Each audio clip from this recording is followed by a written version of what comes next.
You are listening to the Light Over Time podcast with David Sargent and Korey Bartos. It is August 6th, 2023.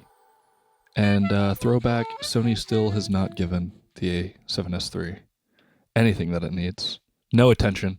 It's sad. I was having a conversation with a person on my YouTube today about it, and I cry every time. It is sad. How are you today? I'm really good. I'm feeling great today. Nice. What are you drinking? I'm drinking decaf, but it's a latte. I made a Peruvian decaf latte. Nice.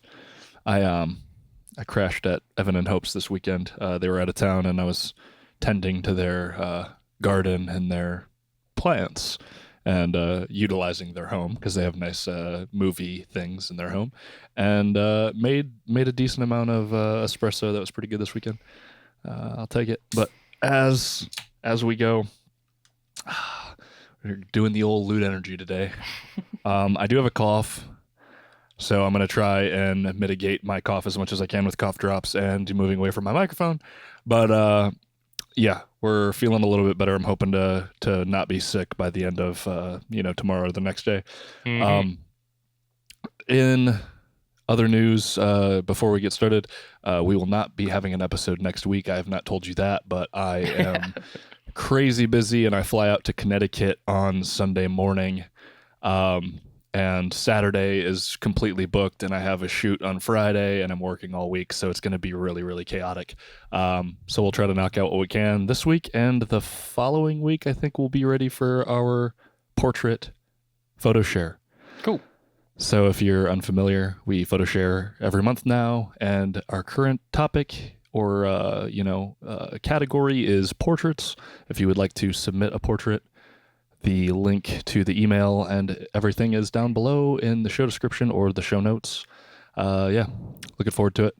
I have a lot of opportunities to potentially get a really, really sick one. I have a couple that I've been playing with, but I'm going to be doing some really cool stuff for a week at work in Connecticut. So I'm going to try and get a really gnarly something or another while I'm out there. Nice. Yeah, but what you been shooting? What you been doing? You have some news for me. I've been busy. I'll save the news for a minute, but I'll tell you what I've been shooting. A couple of different things, actually. So first, this week, I was asked to... I'll rewind this a bit. Months ago, I was asked how much I would charge to do some video / photo work, and they really didn't put emphasis on the photo. They need video of... this was a band that was getting ready to play. Actually, they had a full summer gig list, which was great for them. That was getting ready to play pretty local to me downtown here in Charlevoix. So they asked me how much I'd charge, and I went ahead and looked at my extensive list, my extensive portfolio of how many bands I've shot, which is actually zero, for video especially. So I went ahead and told him, bro, as long as this is no pressure, I'm going to not charge you this. I'm going to not charge you, and I'm just going to come have fun. And I took about 30 minutes worth of video, which was 6 or 7 songs. This is a classic rock cover band. And so they did a bunch of songs, and it was really fun. And I think I didn't do very well, but they loved it. They loved it. So the first thing he said to me was, yo, I've never heard our music played back to us in this high of quality audio. And the audio was just my $100 Sennheiser mic, my shotgun mic. So I was like, okay, first of all, bro, get yourself a good monitor or microphone, because you guys need to be hearing yourselves pretty well. But second of all, I was like, thank you. That's cool. I'm really glad I could provide something that was, worthwhile for you guys. And I uploaded 6, I think, videos to YouTube for them, to my original YouTube channel, just to give them something that they can just share out. And that's been doing pretty well. Just as far as random views goes, one of them kind of popped off to almost 600 views or something like that, which is okay. I didn't really have subscribers that would go and watch this kind of thing, but cool. And I had fun with it. I really did. And I stayed for an hour after I was done shooting and listened to them play. And they had a great energy, played some AC/DC and various bands like that. and it was fun. I did some photo work after the video work was wrapped up and took some good photos. And I've done photo work with bands before, bands that would play at wedding receptions. So not like I'd be in communication with them, just opportunity, when I could. And that's always fun. You can be super creative, Dutch angle all the way for a lot of stuff. And, the lighting is always really either you can call it challenging, but at that point when you're not being paid, it's just interesting. You just work with it and whatever you get, right?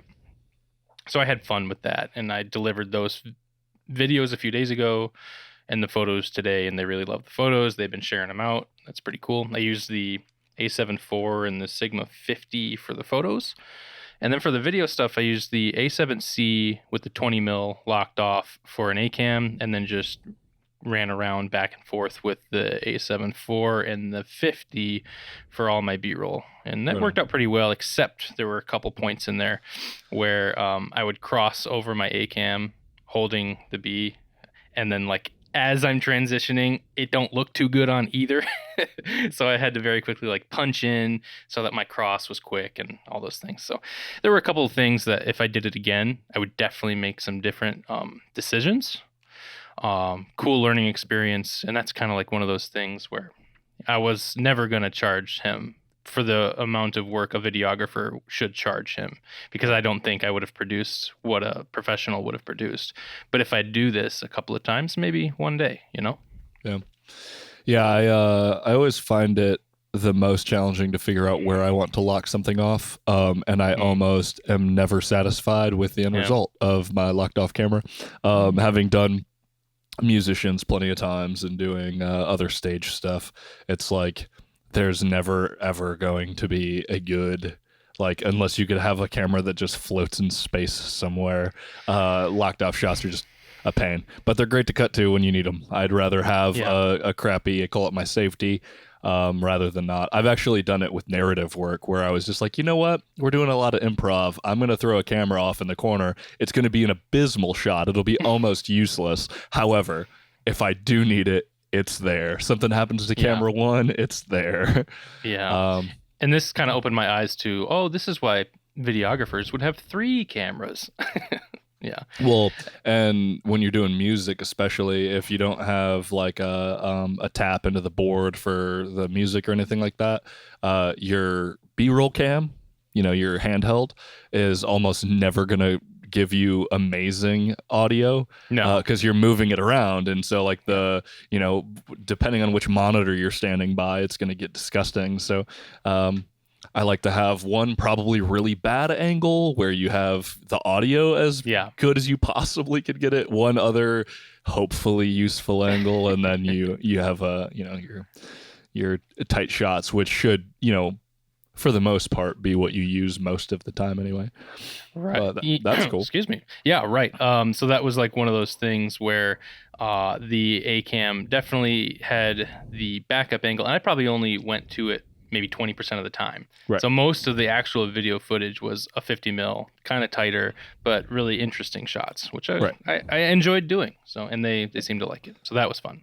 Yeah, that's a good setup for sure. Yeah. The second thing I worked on was this morning. I went out and did my photography with my model for this portrait category. And I'm really unsatisfied with how it went. I'm pretty satisfied with the results. Okay. But yeah. The results are fine. But I did not in any way execute on the plan, which sucks.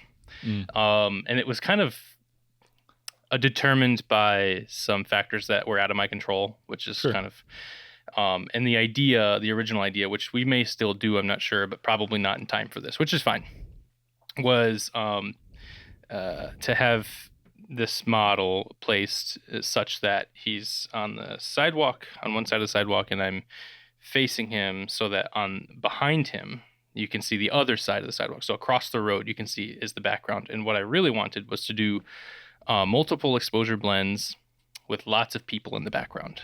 But they're kind of blended such that there's no definition in the background. You just know that they're people, and they're kind of not long exposure trails, but blends, so there's no texture left anymore, like lots of images. And it didn't really work out because there was nobody around. I misjudged how not busy Petoskey is on a Sunday morning. It was quiet as heck. I got up at 5:45, picked him up at a little after 6. We got over to we went up like Mitchell Street and around downtown areas, and it was just empty, like totally empty. So we had to call an audible because that approach was based on lots of people being there. So essentially we had to make use of the time because I didn't want to just like go home. And I thought, this person's interesting enough and this person is really likely to kind of go with the flow. So that's what we did.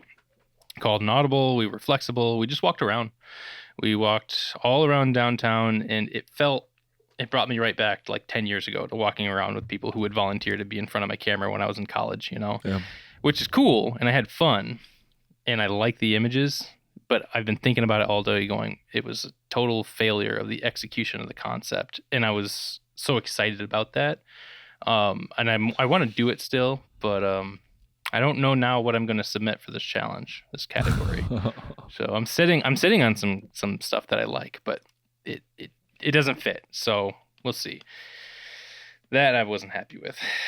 How about you? What you been working on? Well, first, I want to say that's the way the news goes. Yeah. I've had an awful lot of attempted portrait sessions that, like, I've had models who, because certain things didn't pan out, they no longer wanted to shoot. Ugh. And, like, that's frustrating, but yeah. like, I guess I get it. I'm definitely pretty go with the flow, and we'll make something happen, and we'll make magic happen if it doesn't work. But yeah, Sunday morning, quiet Petoskey streets. It's pretty funny. I haven't been there in a very long time, but I think it was rare that I thought that place was bustling at all ever. So I don't know. I guess I just had the wrong image in my head of what like outside of Roast and Toast looked like on a weekend morning, and I was like, oh, it'll be just like people everywhere going in and out of Toast and getting coffee, and it just wasn't. And and he's like, could be in church or getting ready for church. And I'm like, oh, it's Sunday. You right, bro. It might be the case. So there may be multiple reasons, and it just may never be that way other than like holidays or whatever. So that's like one area where you could do as much planning as you want. But until you like actually do the research on what the area is like on specific types of days or whatever, you might never really know exactly how it's going to go down. And for me, just couldn't execute. So yeah, it is what it is. I haven't heard the name Roast and Toast in a long time. Yeah. Freaking A. Anyway, what a wild time in my life. As for things I'm working on, man, not a lot. I have been kind of sick, so this weekend I laid really low. I didn't go to work on Friday, which I rarely do, but I just stayed up all night coughing. Couldn't relieve myself of just like waking up every couple of minutes, hacking up a lung. But still working on trying to get some like long exposure night vision stuff that's interesting. It's really, really challenging because you're kind of doing a couple of different things that aren't really realistic or intuitive. So you're trying to see stars. You're trying to get the glow from the night vision in the eyes because it looks cool. And then you're using Viz lasers because like I'm not going to use the IR camera for these shots because I want all the other colors to be natural looking. Which you wouldn't do. You'd use IR lasers, which my normal camera would not pick up. But it's just like balancing out having too much and too little exposure and having some detail and not. And it's like, it's much trickier than I would have imagined. But there's a couple of guys online that do it really well and do pretty interesting stuff. So I'm trying to cut a little hole in that niche because there's not a lot of people doing it well.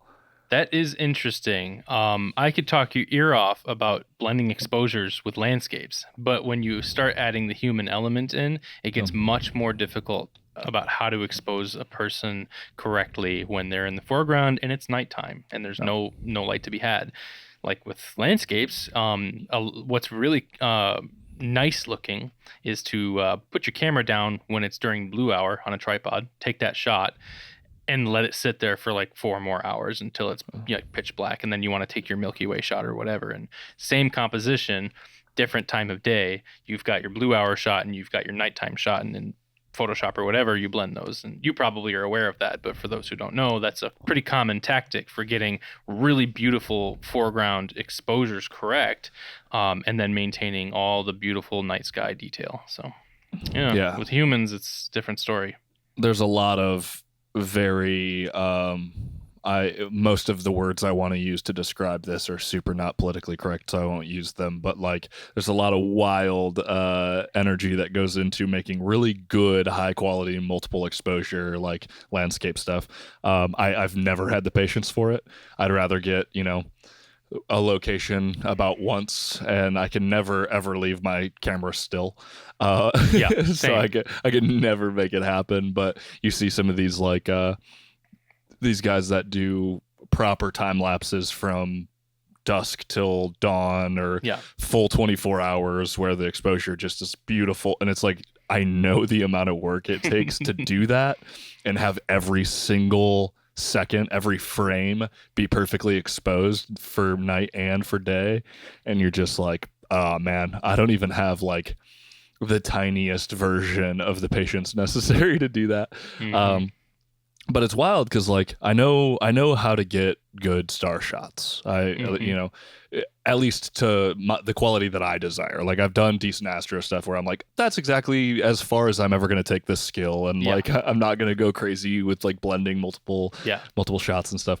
I've captured the northern lights and things like that, so I get that part.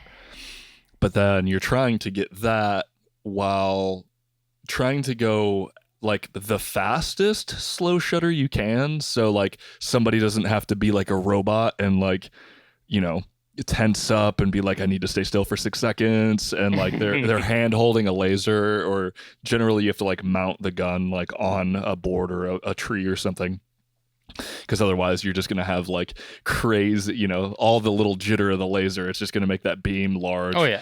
And then you have to play with the amount of time, like the duration in which you're keeping the laser on.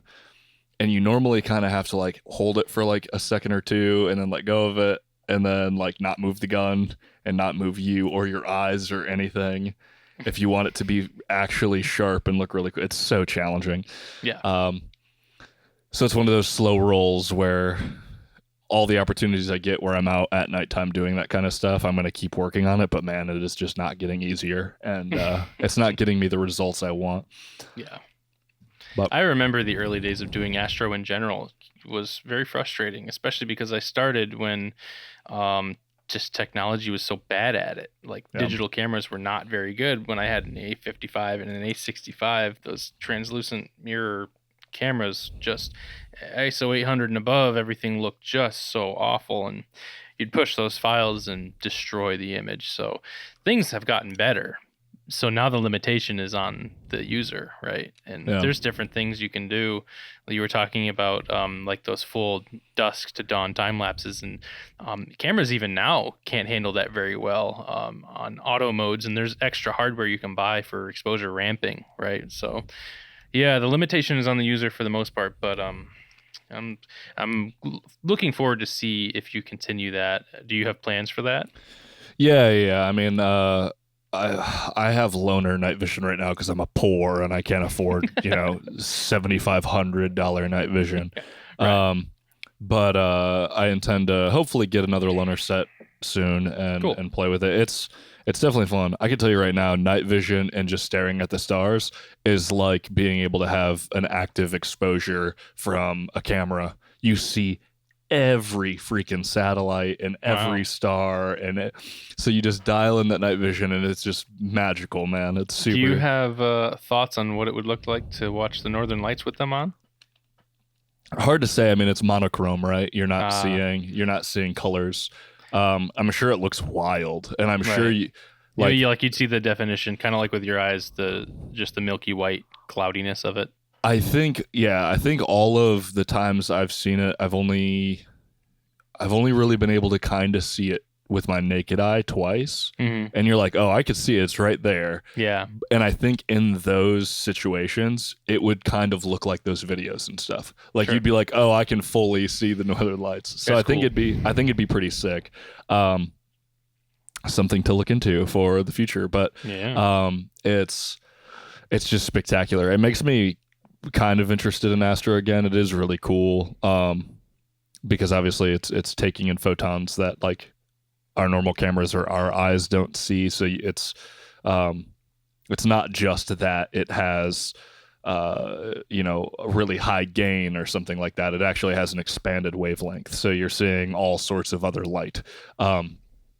And they're just image intensifiers. Like Yeah. you can't just look through night vision and like pitch black and see stuff. It'll just be noise and like chaos. Hmm. Because it still does need ambient light. Like full moon nights where it's like pretty dark, but the only light is the moon and you could see decent. You can see everything with night vision. You're That's just like, cool. oh, it is like daylight with my night vision on right now, which is pretty cool.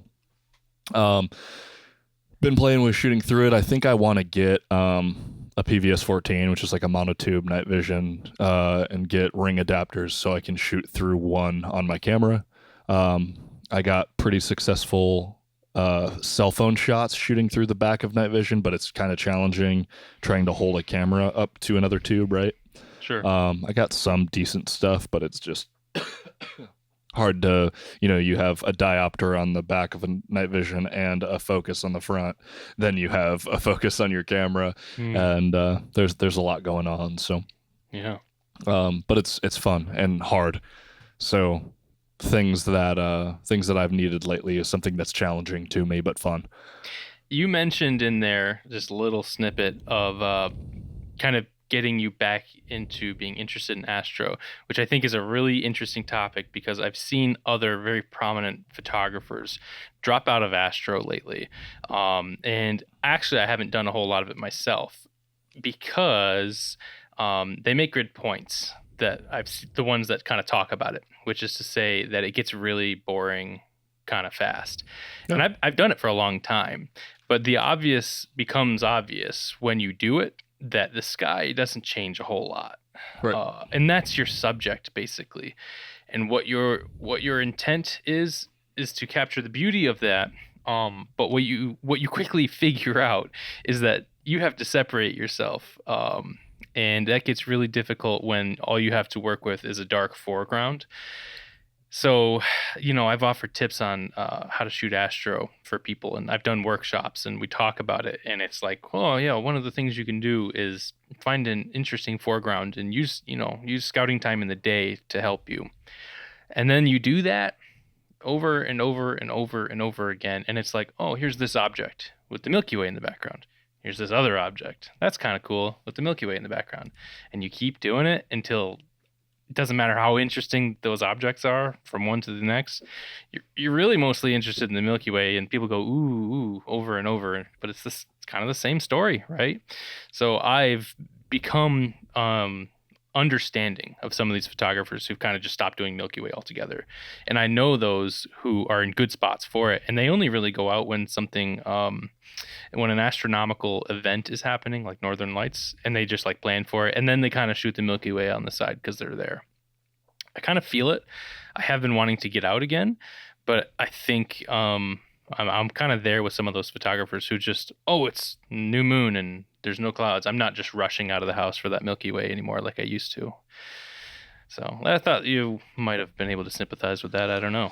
Yeah, I don't know. I don't think that's how I've ever approached astrophotography. I've always tried to learn the techniques necessary to shoot astrophotography for when I'm in cool places, like when I'm hiking in Utah and when I'm with guys doing cool stuff out and about. I like to keep up with it because I like to know that if I grab my kid, I know how to set up and get good astrophotography. Sure. I know how to find the Milky Way, and I can do that because it's a really cool element to add to your stories on a trip. Knowing how to shoot the Northern Lights is super important if you're hanging out in like Canada with your buddies hiking and they're happening and you want to be able to capture really interesting images. I have a a few images of the Northern Lights from what is an incredibly iconic location to me, which is the lake at Camp Thunderbird. And you can see the water wheel, and you can see me in one of the shots on the docks. And it's like this place that I called home for like 6 years of my life. And I'll likely never go to again. I don't plan to ever work there again. But it was so instrumental in who I am right now that those are super epic photos for me. They always will be. And being able to know that like I know how to make that happen if I need to take those shots is important. So I don't just do astro because I'm going to go capture that again, or like I just want to go out there and get the Milky Way. It's just a skill that I want to have for when I'm doing my adventures, and I can get out and I know, wow, I can see the Milky Way with my bare eyes. How do I get like the good shot with my friends like at this campfire? How do I get the campfire exposed but also get a shot where I'm just getting the Milky Way, and like blend of those two things? Headlamps or whatever you're trying to do to make those images really interesting. That is a pretty authentic and selfless approach to just having the skill set for when you need it like that. I've always done astro because I just loved it for me, and I didn't really care who I was with or what I was doing. I used to just chase it all the time because I felt this need to, but to just like learn it because someday you might be with some folks who would appreciate that captured moment. That's super cool. Yeah, well, I mean that's why I like to be good at photography, man. Like, I was sharing photos with people, and like, the photo book that I made of mine and Evan's trip to Japan in 2019. That was my first trip I took. That was major with a friend, and I've had trips since then that are domestic that are just as epic that I wish I treated like a Japan trip, where like I made a book, but me and my buddy Taylor still share each other's photos and our own photos from our trip to Utah. And it's like those are only so good because he and I have practiced so long to make good images. Yeah. And so like when we are just doing the thing, we're backcountry hiking and we're out amongst it. I don't have to practice the camera part because I've done that already. Mm-hmm. That's what makes those images epic. We rolled up, I had my salt flats images. I knew exactly what I wanted to do well before we ever started driving to northern Utah. I had those like locked in when we were in Escalante, and I executed on them, and I made all those images. That's great. So the reason to shoot the things like somebody has some technique or something, and you're like, oh, how do I do like the drift car thing where I get the car really still but the tires are spinning and they're in full motion? Like, I wanted to learn how to do that just so I knew if I'm ever around cars, like that's how I can shoot that. And my buddy Evan Chandler down in Alabama was doing drift stuff, and I spoke to him a little bit and I practiced that, and it also helped with like panning shots and things like that. I've never needed those for any work that I've done yet. But I was like, oh, that's a technique that I don't know, that I've never done. I got to figure out how to do that. And I've always kind of seen all the different types of photography as just different things to try out and put in a toolbox, Yeah. Yeah. I like that. May I transition us? Yeah, absolutely. I was gifted something really great very recently. Let me show you something. Check this out. See this? Yeah. You see that looks nice. See what it is though? Do you see what this is? This is a print that I printed today on a printer that I got. Let me rewind the story quite a way. Back in like 2016, I bought the Canon Pixma Pro 100, and I promptly ran thousands of pages through that thing over the years. Calendars and prints and just all kinds of things. I ran it ragged. And in 2020 or 21, either one of those years, 21, I think, I was doing my calendars, and I chose to use a textured canvas paper, very heavy, like the heaviest I've ever run through the thing. And it died. Like the print had just shredded itself, and it could no longer do the job. It refused to even try to print anymore. And Canon has since released the Pixma Pro 200 and the Pixma Pro 300 and discontinued the Pixma Pro 100, which has made the 100 expensive because not many people just have them in good condition to resell. So they're much more expensive than they were when they were available from Canon. And so I died inside because I have like hundreds of dollars of ink and a broken printer that I loved. Fast forward to a couple weeks ago, I was at a farmer's market in Boyne City, and the wonderful people from Two Hoots Studio out of Bel Air, Elizabeth, a painter, and James, her husband. I've talked about James's photography before. Elizabeth is his wife, and she's the painter of the two people in Two Hoots Studio. Happened to mention that they had a Pixma Pro 100 just lying around. And I was like, yo, you doing anything with that? And they were like, nah, you want it? And I was like, you don't know what you've done to me. My heart is full because I got this thing to yesterday. Basically brand new. Like, I was talking to James when he dragged it over to my car and was like, yeah, I've run a few prints through it. Last time I did it, everything worked fine. I opened the box, I plugged it all in, and the thing did a test print perfectly. No calibration needed. The ink levels are still pretty high. He left me some ink. What a dude. And I printed this print, and it looks amazing. I printed it on a metallic luster paper from Red River, and it just shines. It looks incredible, and I am so excited that I have the ability to print. It has been years, and it has killed me forever. So these people don't know. I mean, they might know because they have a studio, and James prints big, and he's got these large format Epson printers, and he's well aware of the value of holding a print, and they sell prints. He's very good at selling prints. So he's done me a solid that I can never repay. Yeah, that's huge. That's super awesome. Yeah. I guess maybe my whole brain has just been, when did your Pixma go down? Yeah, I think it was the fall of 2021 because I remember doing calendars in 2020. That's when I did my book. I was still selling the book in 21. So I think I was doing the calendars in 2021 and in the middle of production. Like I probably did like a couple dozen calendars. It just stopped. And I remember at that time, often it would go down. The print head would need realignment. Inks would just not apply right, no matter what I did. And finally, after just like many times tuning it, I think it was the fall of 21 that it just refused to ever try again. That's crazy because like I feel like it wasn't that long ago. I remember you printing stuff, and time is just escaping us. Oh yeah. Oh, yeah. Since but, I've been roasting coffee, I don't think I've ever made a print. Okay, right on. Well, then that's super huge. Yes, it is.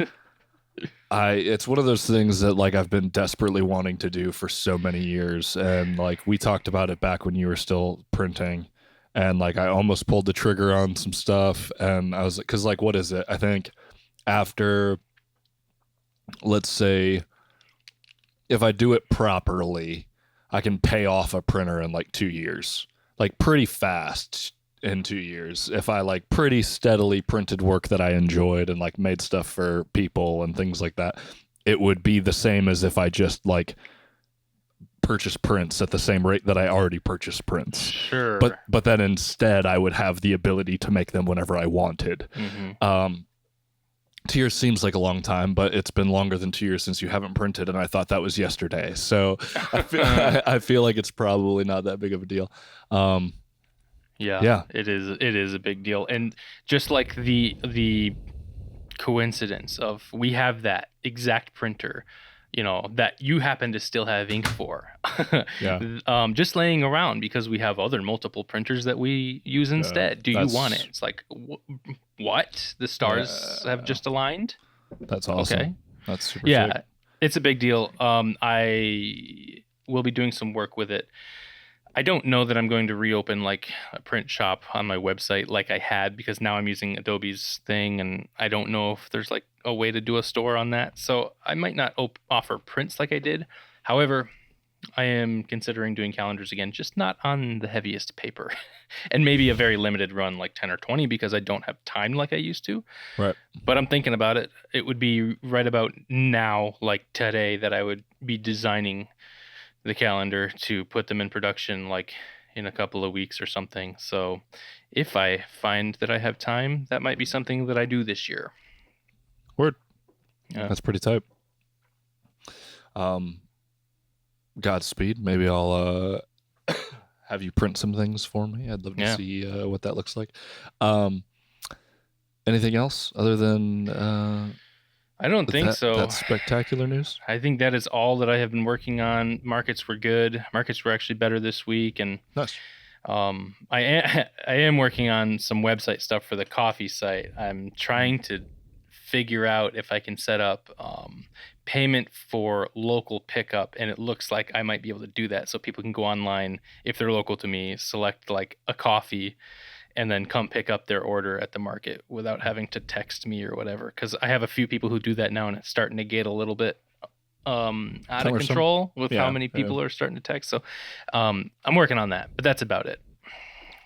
Yeah, I mean, you're probably going to get pretty close by the end of the year to needing to step that bird game up, huh? Bird game?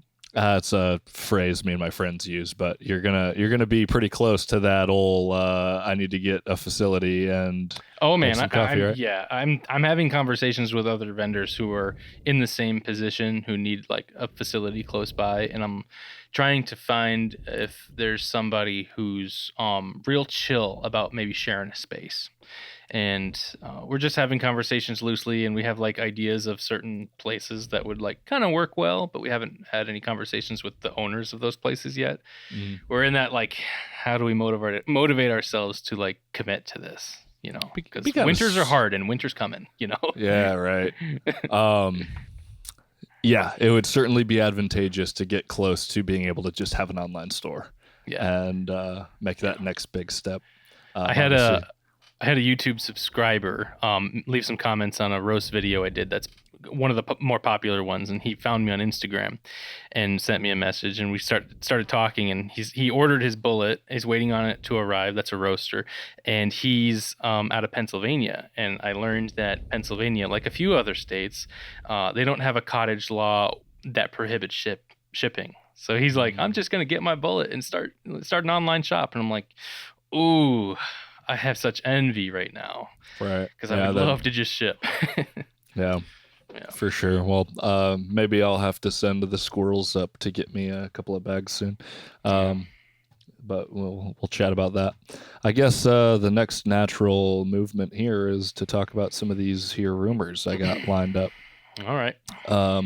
The first being one that you kind of called a while ago, probably in the early episodes of this podcast, but it looks like, and I'm not going to get into too much data, I just want to like landmark it here on this episode today, that Petapixel had an article talking about Apple getting stacked sensors in their iPhone 16s.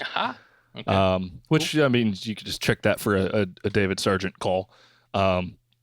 I think you probably mentioned something along the lines of like it can't be far off before they get stacked sensors in phones. However, sorry, Sony did it, right? And that's what prompted me to talk about more manufacturers doing it. Sony's not a real phone, so no, and I think it was more of a weird off proprietary version of that. Yeah, but it coming to an iPhone or a Samsung is super huge, right? And the question that I got from it, because there's some talk about it in the thing, is there's not really a huge benefit to the stack sensor as far as image quality necessarily, right? Correct. But what you're getting is something that's super fast. So like, are they going to try and push like a nasty megapixel, maybe like a 1-inch stack sensor or something in a phone? Or like, do we even need that? Do we want phones to be that powerful? Here's some interesting things that my phone does. When I use night mode, for example, it takes a sequence of images, and I think all phones do it this way, and then averages them out to reduce noise, and you get one kind of composite that doesn't It's not exactly like a composite, but it works like a composite, if that makes sense. But also on my Pixel, I get a secondary file, which is a video. It's like usually a multiple seconds time lapse, where it's like, oh, you have these files that could be a time lapse. We'll just do that for you too. I could imagine a stacked sensor allowing the phone to do that for a longer period of time, or Sure. better in some way. I'm trying to picture exactly how that would go.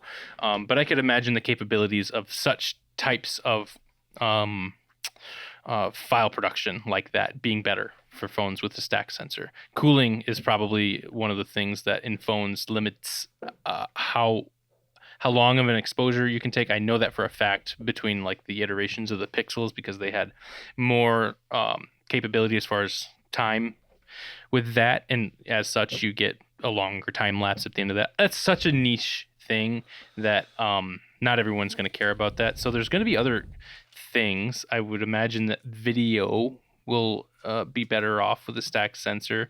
I know that some phones can be pretty wibbly wobbly, but I don't know. I can't imagine too many other applications where it's going to benefit a lot, but speed, I guess. Yeah, I mean, what if it's just like rapid fire, like high quality images like that? Like being able to do like Yeah. sports from your phone would be pretty crazy. Right.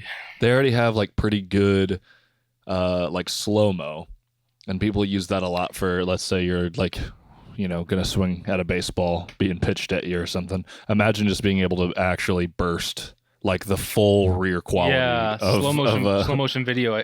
That's probably a more popular technique that people are going to employ using the stacked sensor. That probably is going to help big time.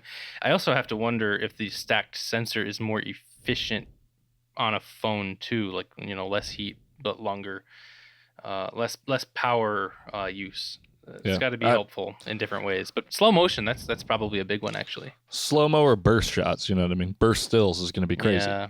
Like you're already trying to put huge megapixel, the best quality camera lens out of the 3 or whatever on most of these phones. You give that a stacked sensor where you can shoot like bang, bang, bang, bang, bang, especially for your kids or your dogs or whatever the hell you're doing. Because I think the iPhone's slow as hell. So yeah, that's pretty fair.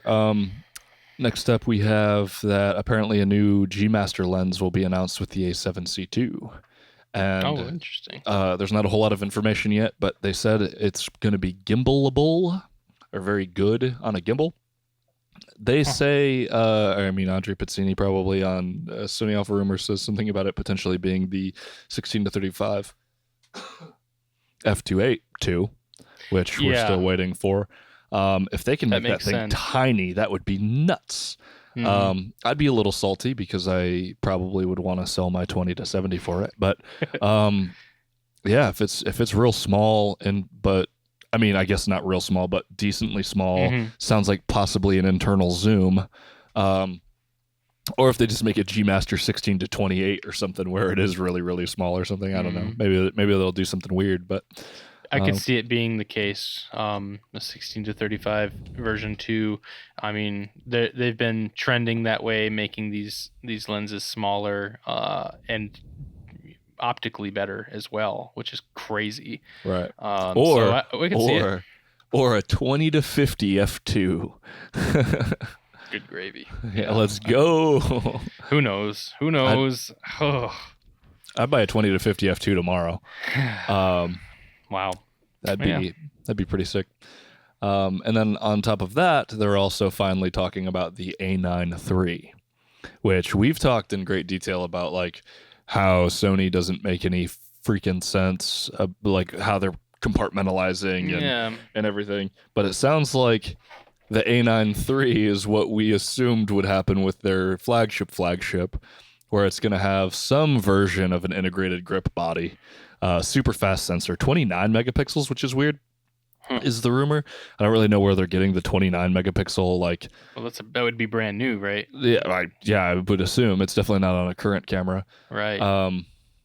It's just it just seems kind of weird, but I certainly don't care about this camera. I'm sure it'll still suffer from like the A9 one for sure, and I Right, think they maybe the have to A9 too. limit this so that the A1 isn't eaten into, or the upcoming A1 Mark II, because that's gonna come eventually. They've got to make this better than the A7 IV, somehow better than the A7R5, but in different ways. Well, in the just past, not. the A9s haven't had like S-Log and stuff. They haven't had the ways to make good video. Right, they're really pretty Um, focused on like speed, right? yeah, For fast images, fast like action. stills and stuff. So, Yeah. pretty interesting. I don't know. It looks like it's gonna be like, wow, okay, so HEIF, like 2 second burst of 120 full res images a second, 240 in a reduced megapixel mode. Large buffer, compressed raw, 60 FPS, so like fast as balls. This is weird. I mean, why would, how do I frame this question? Let's say an A1 Mark II is like 50 megapixels or something. Why would something like that not also be really amazing at fast action, and fast like in A9 Mark III, or not faster if you can just do things like set the resolution lower, because you can do that in cameras. I can imagine where a processor that they would put in such a camera would be able to handle these files faster if you could do that. Because Well, I mean that's what they're talking about. So like 240 frames per second. right, but I'm reduced just saying, megapixel mode. why does the A9 line even have to exist at all? Because the A1 Well, could you know. handle such a task. But to be fair, it also does 2,200 autofocus points. It sounds like they're going to have a lot more calculations per second. 240, which is 4 times the A9 II. So just blazing autofocus. 960 FPS cropped 1080, 480 FPS oversampled 1080, and 240 FPS 4K, which is the first time I've heard this, and this is going to be the huge thing. Yeah. Because we've been it's cropped, Yeah. but I've been talking about wanting to get to that next level of slow motion video. That would be it. Not that it'll matter because it probably won't have S-Log and stuff, but that's going to be the marker for the A7S IV. Right. Because there's not a whole lot of practical use for really high speed footage outside of products. Right. And a lot of my products have to do with guns. So I actually really like super slow motion stuff because I actually use my camera now to like watch the cyclic rate of a gun when we're trying different ammo with different like equipment and things like that. It's a huge tool for us. And I have a high speed camera that can do like 1,000 FPS, but it's in like 480p. Like it's just for science. But that little marker there, if that's going to be a push, again, I want a 20 or a 24 megapixel A7S IV that can do at least 240 in 4K. It's interesting. So, in what is there a price speculation there? I don't think so. No.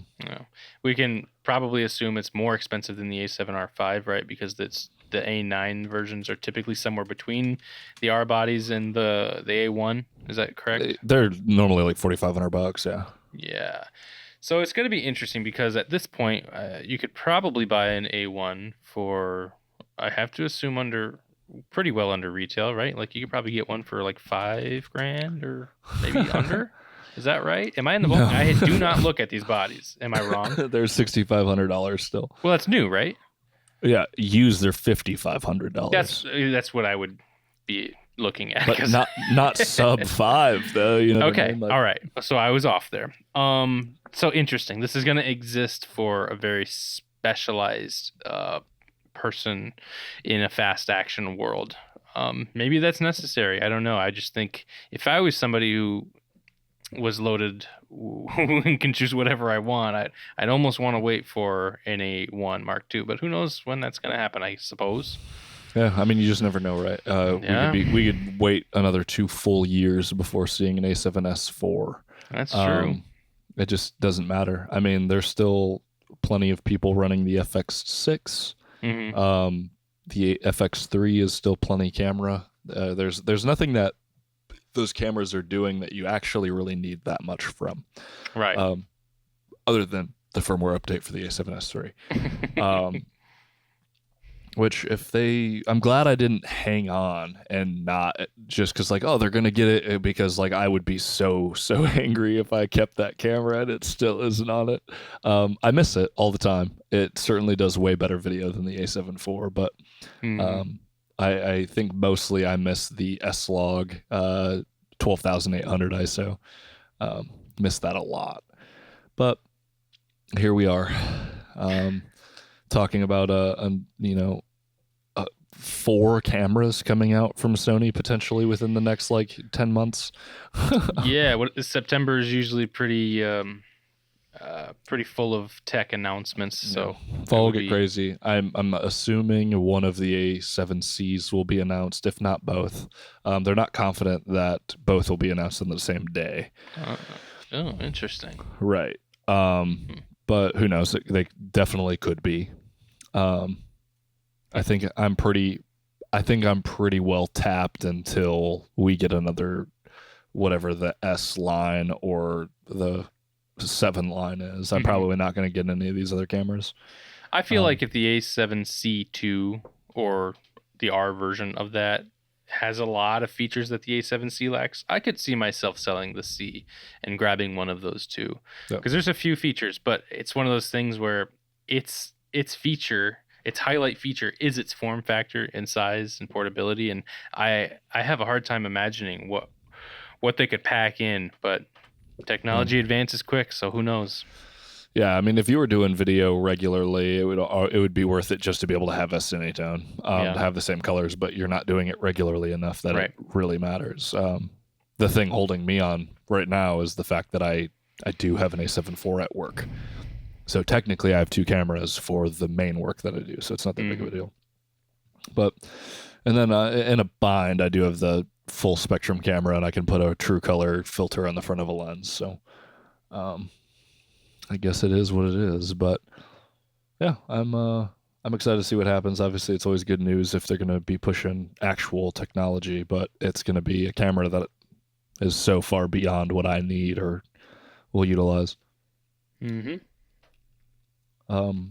Outside of that, not a whole lot of other rumors going on. I already plugged the Photoshare at the beginning of the show, but if you're still here, thanks for being here. Even if it's a photo of your cat's face that you took on your cell phone, you should send in a portrait for our Photoshare for, I guess, July and August. Just a reminder, I definitely will not be here next week, so the next episode will be the following. I do move into my apartment, though, so we'll see if I have to kind of go over to Evans or something to shoot. I don't know if I'll have internet right away. But we'll figure something out. Maybe I'll just go to the shop and shoot at work.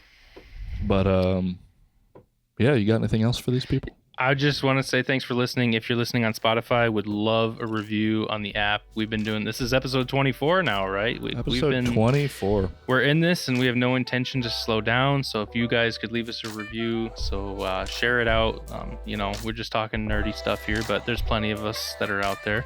I know there's some people who would be interested in what we talk about. So review, share it. And if you're on YouTube watching us, hi, how you doing? Leave a comment. What you working on? Just say hello. Sounds good. I guess we'll yap at you later.